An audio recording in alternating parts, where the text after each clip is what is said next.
Si Jose giunay sa iyang mga igsoon. Ang napo niya ka igsoon naningkamot nga patyon siya. Si Jesus giunay usab sa mga leader sa mga Hudiyo o sa mga Pariseo, mga pari. Ilas ang gipatay si Jesus. Unsa may hinungdan. Nganong ang igsoon mipatay mas iyang igsoon, ngano ang katawhan nga gitawag og piniling katawhan sa Dios mipatay man sa anak sa Dios. Sa hinungdanan na. Ha? Kanang gitawag og sala nga kasina, envy or jealousy, kasina. Lingi ay mong tupad, ina masinahon ka. Masinahon ka. Kusog kay na sa ato dinhing nasod, gianggaan gani na nato og crab mentality. Kita ba? Subo palandongon. Ako gamay pa kong bata, elementary pa ko, makadungog na ko anang crab mentality. Nabitang naana gani musikat sa atong katilingban, ato dayong dauton. Nya kusog kay ni sa atong politikanhon nga mga kaning sitwasyon. Ato ginang dawaton mga politicians. Apil sad mi dire kami mga pari na asad mi ana. Akita gud Filipinos na ata ana. Kusog kay ta ana. Mao na magkagubot gid ta tungod kay ato mang ubanan ang atong batasan kaning pagkamasinahon. Naigisulti si Kristo dire nga ang bato nga gisalikway sa mga magtutukod kay walay kapuslanan nahimo hinuong bato nga labing importante. Buhat kini sa Ginoo ug kahibulungan gayod kini. Kasabot mo ana? Hoy. Akong usbon ha. Ang bato nga gisalikway sa mga magtutukod kay walay kapuslanan nahimo hinuong bato nga labing importante, buhat kini sa Ginoo ug kahibulungan gayod kini.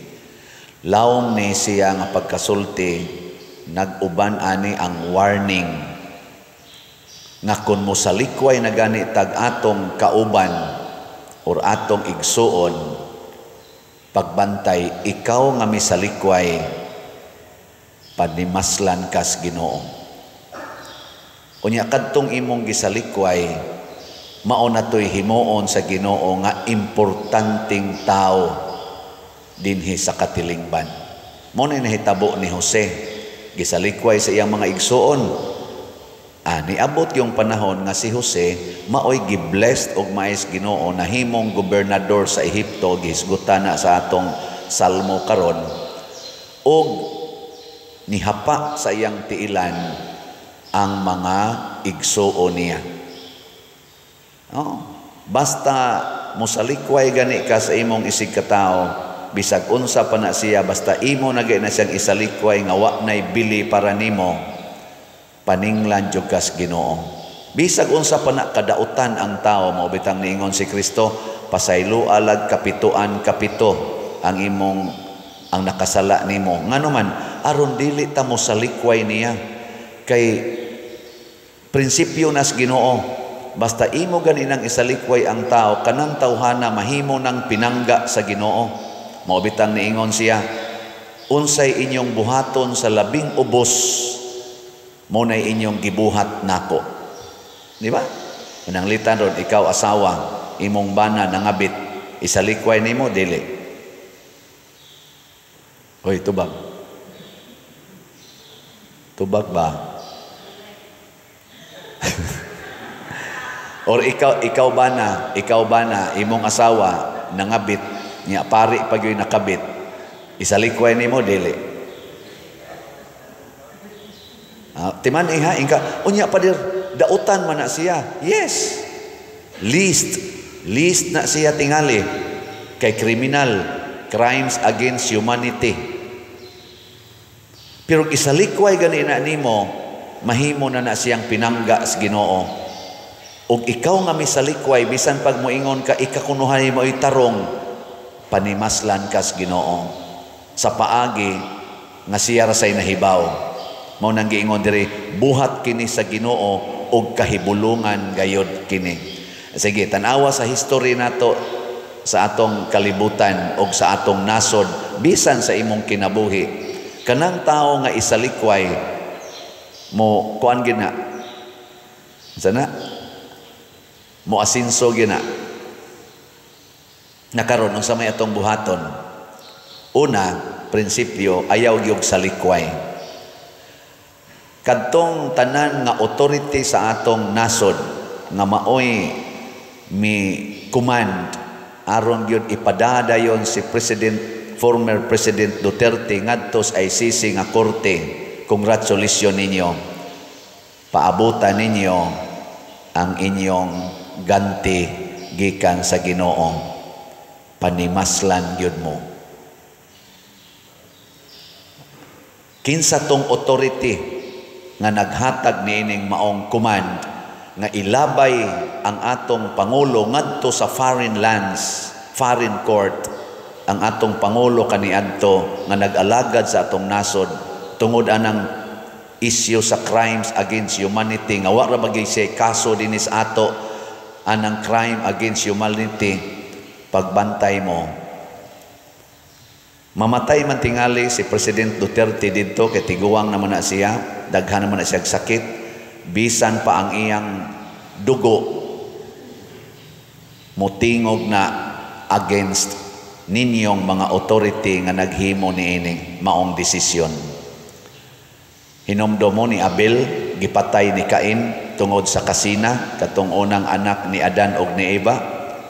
Ang Ginoo niingon ni Cain, hain imong igsuon. Ingon des Cain, am I my brother's keeper? Ingon den Ginoo, ang dugo ni Abel nga imong gipatay nituaw ug nabati nako ang iyang dugo.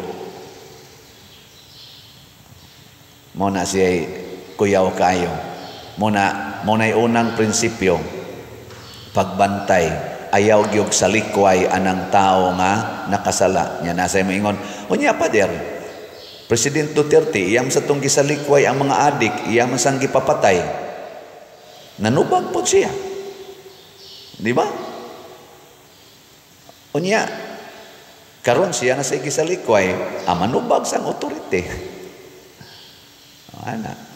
So, unsa may sunod nga prinsipyo nga akong isuggest, kung ikaw maoy gisalikway, kung kita maoy isalikway, relax lang.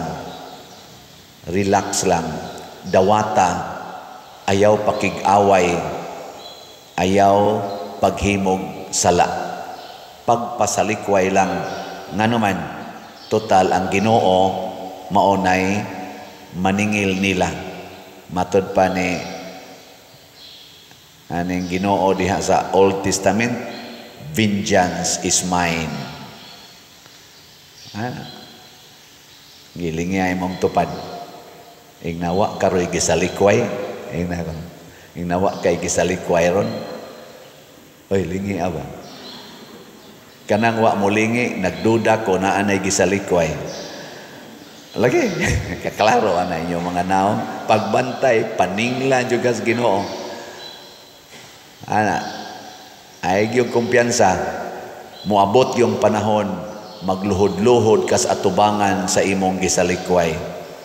Kung dili man kini nga maong personal nga tao, muluhod yung kas atubangan sa laing tao nga related anang maong tao. Kini siya issue ni siya sa atong nasod. Karon naghearing na ang Senate, naghearing gipaminaw ang side ni Vice Presidente Sara, ang side sa senador, ang side sa mga pulis, pinanguluhan nila ni Torre, Marbel, sa DOJ, sa LGU. Karon nagsige na sila paminaway. Nganong karon pa man sila nag hearing Nganong karon pa man sila nagpaminaway sa lain-laing mga sides. Uwahin na. Tuan na sa prisuhan ang tao. Murabag gipatay usa nimo ang tao, una pa ta nag-discuss unsaon aron dili siya mamatay. Gisunog nimo imong balay, gisilaban na nimo imong balay, pagkaugdaw una pa mo nang lingkod ug nag-discuss unsaon aron dili masunog ang balay. Imo nang gidunggab ang tao hapit di nakaginhawa, una pa mo nang lingkod ug nag-discuss unsaon ni aron dili nato mapatay. Sayop na siya. Mao na ang kaning jealousy, kaning envy, di na magkinahanglag discuss.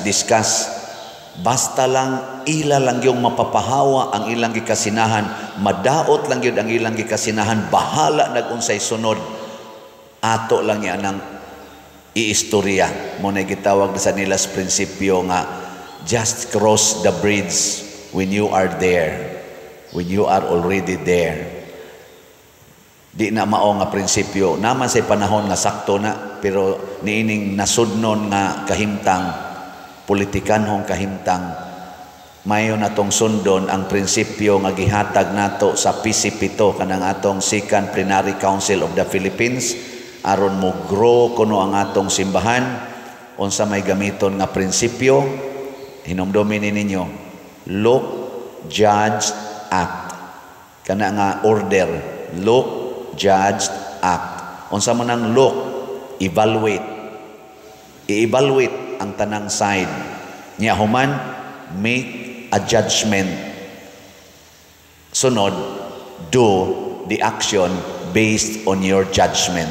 Mauman bitaw nga kung doon na kuno'y arrest, unsa may unang giingon sa ICC, bisan ang ICC nga statutes procedural nila sa pag-arrest, na agihapoy ingon ani, look, judge, act. Unsa may gibutang dito, inig-arrest na nimo, dadadayon siya sa competent judicial authority to evaluate niya, tagai siya higayon nga mo ribatal, mo himos iyang mo exercise sa iyang rights, all legal rights. Mao na ni ang pag-discuss, mo sulti ang iyang abogado, mo sulti na sad ang prosecutor, mo sulti na sad ang abogado, ana 1 to 6 na siya nga kana ganing gikas pag-arrest, matud pa sa ICC nga statutes 1 to 6 na dihay anha diha ang look ug ang judge mahitabo nya, human act ipadala dayon number 7. Pero unsay gibuhat sa atong kapulisan ni adtong adlaw March 11, arrest, send immediately. Imbis nga bring the arrested person to promptly to the judicial authority, send him immediately to the court. Nya didto na lang mo pag-discuss. Muna ilang giingon nga just do it there. Nya ning duol sa tong anak si BP Sara dito in Taos Gawas, wa pasudla, bisag giingon gito ni President Duterte, she is my lawyer, she is my counsel as lawyer, wa gyud pasudla, giingnan pa gyud dito na lang siya istoryaha sa court, sa dito sa jail, hain man ang jail to asa The Hague. Muna atong sipiat, manubag ani ang Pilipinas. Unsa may unang mahitabo nato, we will suffer. Kay matod pa ni Kristo, ang membro sa usa ka nasod nga mag-unay away, malusno gid nang nasura. Hinaut unta, dili ta moabot gyud sa pagkalusno. Kitang mga way labot, kitang mga butante, maapil gid ta aning maong desisyon nila nga dias babaw. Sila atong gipangpili. Matud pa diri sa atong ebanghelyo, ang mga saop mao na hinuoy nangangkon sa hinatag nila. Kining mga tawhana gikan sa executive branch, legislative branch, sa atong judiciary, pulos ni sila giswelduhan natong mga tao. Kita maoy nagpasaop nila. Alagad ni sila nato, kitang mga butante o kitang mga taxpayers. Pero on sa ilang gibuhat, ilan ang giangkon nga mura nagsilay tag-iya sa atong kwarta, sa atong gahom, o naguba ang prinsipyo, basic principle sa atong konstitusyon nga nag-ingon, government emanates from the people, for the people, by the people.